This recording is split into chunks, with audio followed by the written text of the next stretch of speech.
Всем здравствуйте! Вас приветствует Маруся на своем канале. Сегодня я хочу вам рассказать немножко о таком лекарственном растении, как яснотка пурпурная. В основе своей, конечно, используется как лекарственное растение яснотка белая. У нас она реже встречается, больше пурпурная. Она также, кстати, обладает теми же свойствами лекарственными. Единственное, что у белой немножко они выражены. А у пурпурной те же самые свойства. И, кстати, яснотка является таким лекарственным растением, которое можно собирать все лето.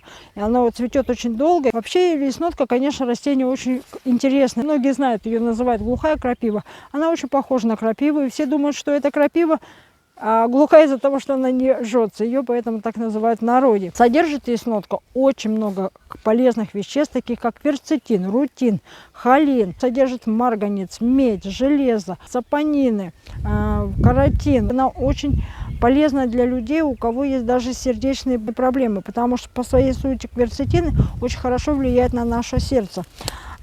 Рутин в том числе. Яснотка пурпурная, знаете, еще чем привлекательна? То, что она содержит антиоксиданты. Вот этот пурпурный цвет, он дает возможность насыщать наш организм антиоксидантами, которые будут замедлять различные окислительные процессы в организме. Антиоксиданты встречаются именно в таких растениях, которые содержат такие фиолетовые, темно-синие, ближе такого бордового цвета. Используется яснотка для лечения различных проблем с дыхательными путями. Это туберкулезы, бронхиты, противовоспалительные. И содержит дубильные вещества, хорошо для нашего желудка и кишечника. Используют яснотку также при анемии. Если у кого-то есть проблемы с гемоглобином, вот хорошее средство, которое восстановит организм. Кстати, яснотку используют и в кулинарии. У нее собирают листики, добавляют в салаты. Лучше всего собирать, конечно же, в качестве лекарственного средства отдельно цветы, отдельно листики. Но можно собирать верхушечные части. Но единственный момент, который вы должны запомнить, яснотка является кровоостанавливающей, поэтому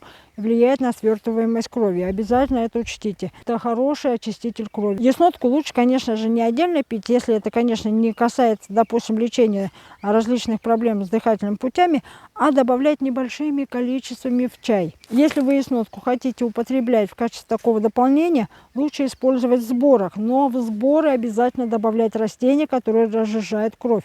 Это может быть медуница, это может быть донник. Их сочетание вместе с ясноткой будут довольно-таки хорошо совпадать, и они не будут влиять на свертываемость крови. Будет нормальная вязкость крови. У нее даже собирают корни. Корни, кстати, у нее карамелизуют, делают в карамельную сироп, сушат, и вот эти корешочки используют в качестве отхаркивающего средства и лечения кашля. Есть такие вот кашли, которые очень тяжело вылечить какими-то растениями. Вот корень яснотки хорошо с этим справляется. Если есть желание, можете выкопать корень, но лучше всего делать это осенью или весной, и сделать такой вот вкусный леденец, карамелизированные корни яснотки. Можно их хранить довольно-таки долго, 3 года спокойно в закрытой емкости. И прекрасно их принимают детки, без всякого отторжения, потому что они сладенькие, вкусненькие. Ну а всем, кому была полезна сегодняшняя информация, поставьте пальчик вверх, будем благодарны. Всем до новых встреч, пока!